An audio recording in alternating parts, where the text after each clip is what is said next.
Campaigners continue to risk jail, fighting for the closure of one of the most notorious institutions in the US. Is it time for the School of the Americas to close? You're watching Inside Story Americas from Washington.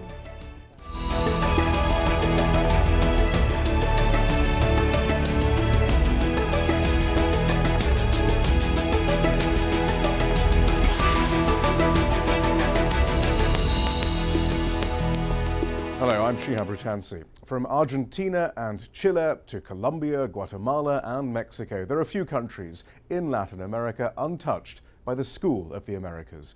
Based at Fort Benning in the US state of Georgia, the military academy has trained 65,000 Latin American soldiers over 6 decades. And its roster of graduates who eventually came to lead their countries would be impressive, were it not that they're considered some of the continent's most notorious dictators of the last century. Overall, the School of the Americas has produced soldiers and generals responsible for the massacre and torture of tens of thousands across Latin America. And the school's influence is still felt today. 4 of its graduates helped orchestrate the 2009 coup in Honduras. Outraged at its program, the US House of Representatives voted to close the school in 1999. But it opened almost immediately afterwards under a different name. 69 House members renewed the call for its closure in a letter to President Barack Obama last year. This week, leaders from School of the Americas Watch, which campaigns for the permanent closure of the school, went on trial for civil disobedience charges here in Washington, D.C. And I caught up with the founder of the group, Father Roy Bourgeois, before his trial began. Okay. Father Bourgeois, why year after year then do you risk incarceration? Yet again you risk incarceration. What are you trying to achieve? It's not complicated. It's about suffering. It's about death. It's about torture. It's about U.S. foreign policy. It's about a combat school down in Georgia, the United States, at a big army base called Fort Benning, that has trained over 60,000 soldiers from 18 countries of South America and Central America. It's all about solidarity. U.S. citizens saying this school should be shut down. It should not exist. But the people on the receiving end who have been made to suffer, killed, disappeared, they cannot come here to Washington to tell their story. This is where we come in. We want to be their voice. In Georgia, in Congress, we were here in April, and yes, we protested and got arrested. And we want to bring the message of what our country is doing to Latin America in the courtroom. What do you say, though, to those who argue that the School of Americas has changed a great deal since the bad old days of the Cold War, that even the students are taught 8 hours at least of human rights and the need for the militaries not to undermine democracy and so forth? It's like taking a bottle of poison that's deadly and writing penicillin on it. It's deadly. It's like taking a bottle of perfume and pouring it on a toxic dump. It's still deadly. Now, they came up with the name change. Why? It was a public relations nightmare. Where's the school? Same place, at Fort Benning. Same instructors, same countries coming. But are they still teaching extrajudicial murder? Are they torture? Well, things let like me that, say there have been days? some cosmetic changes there. They say they're a little more transparent. However, they will not give us, for every year, we have the names of those trained there. We should have access to it. This school is paid for by the taxpayer. They say we're teaching human rights. You do not teach human rights behind the barrel of a gun. They do not say that this school is still a combat school. It's still about men with guns. 8 hours of human rights, it's in the curriculum simply to bring to Congress and say, look, members of Congress, we're good guys. We're teaching democracy. No, they're not teaching democracy. There is a sea change taking place throughout Latin America. We've met with 6 presidents, defense ministers. We've been to over 15 countries. I'm happy to report, as a sign of hope here, 6 countries have withdrawn from this school, said no, they cannot participate. We're going to Brazil in a couple of months. The way we see it, a school without students must close. As you look across Latin America now there, how do you see the influence of the School of the Americas or WINSEC? Well, let me just say this. This school continues to be that symbol. We see that. There have been no apologies. None of these military people who have caused so much suffering and death, disappearing people, have ever, it's impunity. And what we are hearing is that this school, and we see that in our trips, it's an obstacle to democracy that's evolving in these countries. And next month we're meeting with the top advisor, the Dennis McDonough. At the White House. At the White House. And the message is clear. It's a win-win situation. By closing the school, we will send a message throughout Latin America. Those days and the decades when we have been like the conquistadors coming in to exploit, we're going to start a new relationship. But might it just be symbolic? When you look at the people who staff the Western Hemispheric Affairs Department in the Obama administration, there are many Cold War warriors there who actually were part of some of these atrocities. We're not naive. I mean, we know the reality that we're dealing with here. But, well, first of all, in these meetings, it was great to see countries who are talking about sovereignty, who are saying that the and this came from some of the presidents we met with, like Evo Morales, Hugo Chavez, President Correa, who said to President Bush when he was, in office, said, "You can keep your base here, on the condition that we have a base in Florida." And there is this awareness by so many in power now that the reason there are so many poor people still in these countries is because of U.S. foreign policy for decades. We have supported their dictators, their thugs, those who have repressed them for decades. And we've been, what they want is for our country to come in. The only way we will be welcome, they said, you can come as a country, pero no como antes, not as before, not as the conquistador to exploit. If you can come as a partner, improving the quality of life. We're talking about schools, hospitals, health care, a living wage, land reform, a more equal distribution of the wealth. If you can do that with us, right. Bienvenidos. So what role does the School of the Americas play in Latin America now? With me to discuss this from Los Angeles is Hector Aristizabal. He's a Colombian torture survivor. In the studio, Nico Udu-Gama, an organizer from School of the Americas Watch, and Peter Kornblum, senior analyst from the National Security Archive here in Washington, D.C. Very quickly, actually, Nico, I know you just came from Father Bourgeois' trial. How's that going? We're still waiting to hear the verdict, which will be tomorrow, but they had fabulous closing arguments, and it's looking good. All right, well, we'll keep an eye on that. Great. Let's begin with a brief potted history of the School of the Americas. Then it was founded in Panama in 1946 with the stated objective of promoting stability in the region. However, it soon acquired the nickname the School of Coups. Under the terms of the 1984 Panama Canal Treaty, the School of Americas was forced out of Panama, and it was then relocated to Fort Benning in Georgia. Under pressure from Congress, it was officially closed. However, the Western Hemisphere Institute for Security Cooperation was opened on the same site in 2001, WINSEC. It currently trains about 2,000 soldiers from across Latin America and the Caribbean. Looking across the distinguished alumni, 11 former Latin American dictators attended the school, including Argentina's Leopoldo Galtieri, Rios Montt of Guatemala, Raul Cedras of Haiti. Other notorious graduates include El Salvador Death Squad leader Roberto D'Abuisson, who killed and tortured thousands during El Salvador's civil war. As it stands, 6 countries have withdrawn their troops from the school. They're Argentina, Bolivia, Venezuela, Uruguay, Nicaragua, and Ecuador. Peter Kornblum, arguably, did the School of the Americas become particularly infamous here in the U.S. With news of what was happening in El Salvador, the killing of Archbishop Romero and so forth, and then actually figures like Father Bourgeois protesting quite vocally outside the School of the Americas and getting 18 months in prison for his efforts? Well, let me just say that Father Bourgeois is a hero in my mind. He has carried on these yearly vigils and these consistent protests, particularly since the killing of the Jesuits in El Salvador in November of 1989. And has really done more than anybody to raise the awareness in the United States and around the world of the symbolism and the background of the School of the Americas, which you said was known as the school, became known as the School of Coups, but it became known as the School of Assassins. It certainly has a disreputable reputation historically.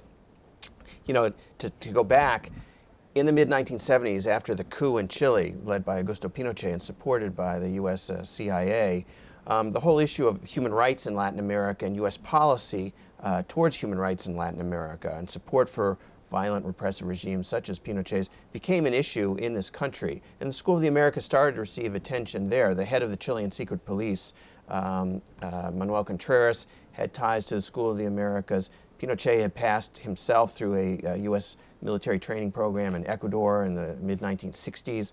And so that issue came up then. And as we moved into the early 1980s and the violence, the horrific violence, death squad activity in El Salvador and Honduras and the Contra War in Nicaragua, the issue of the School of the Americas and its ties to people like Roberto D'Aubuisson became more and more pronounced. And certainly at the end of the 1980s, with the assassination of the 6 Jesuits, their housekeeper and her daughter, by a brigade that was specifically trained at the School of the Americas,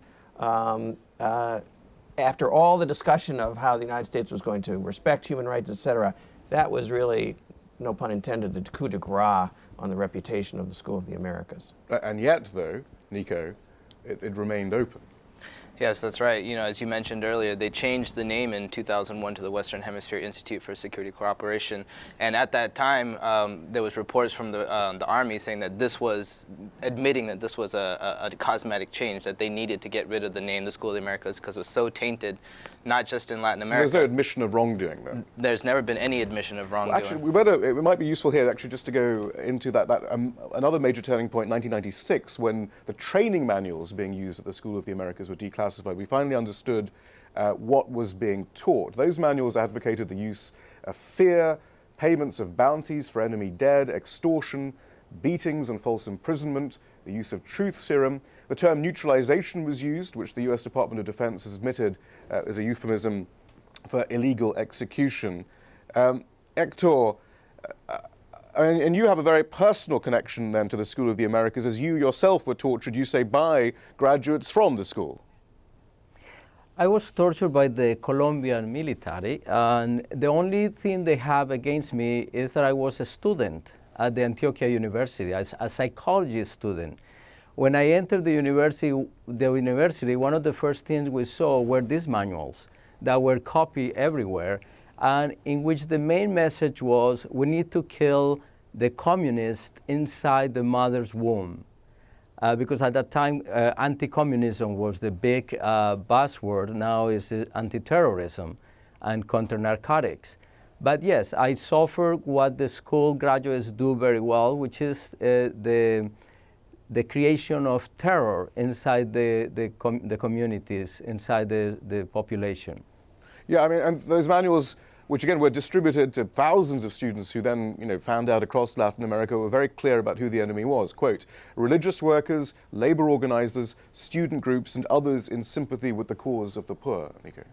No, that's correct. And I think it's really important to note that though the pretext for combating, Hector was talking about killing the communists within the mother's womb, the pretext for the war on the people has changed to, it used to be communism, now it's the war on terror, it's the war on drug trafficking, and it's the same people who are being affected and the same graduates of the School of the Americas, or WINSEC, or whatever you want to call it, who are carrying out those policies of violence. But interestingly, the Pentagon, when asked about those manuals, actually, you might want to, I wonder if you can confirm this, because I'm not sure, I mean, it was difficult to believe. They said that those who with oversight over the manuals and were reviewing the manuals couldn't speak Spanish, so they had no idea that that's what these manuals were advocating. That's exactly right, yes. Gosh. It's a wonderful school, huh? But Peter Klopp, I mean, as we now update things to WINSEC and the School of the Americas now, though, do we know what's being taught? I mean, given its past, surely there is a need for transparency to make sure that the same things aren't continuing. Let me just say that my organization, the National Security Archive, which sounds like a sinister library of the Central Intelligence Agency, actually works to get documents like those manuals declassified, and we were involved in using the Freedom of Information Act to push those manuals into the public domain, get them to the Washington Post and other newspapers for the coverage of the School of the Americas. And we have the different drafts of them where some of the horrific references to torture and repression and the teaching of all sorts of techniques that nobody really should be taught is scratched out in different language, different words are put in handwritten form. Until we get the manuals on the counterterrorism training and interrogation procedures from the current courses that are being taught, we won't really know what the situation is. And so that's our task now, is to hold that teaching process accountable by finding out what the teaching manuals are. We know what our own country has done in terms of interrogating suspects in the war on terrorism.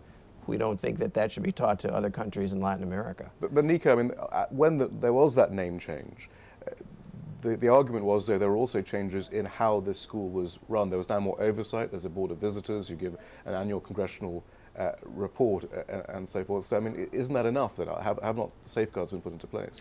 Right. Well, I mean, one of the main things they talked about is this board of visitors that you mentioned. We see it as a rubber stamp board. They meet once a year, and basically whatever the SOA WINSEC says, they approve.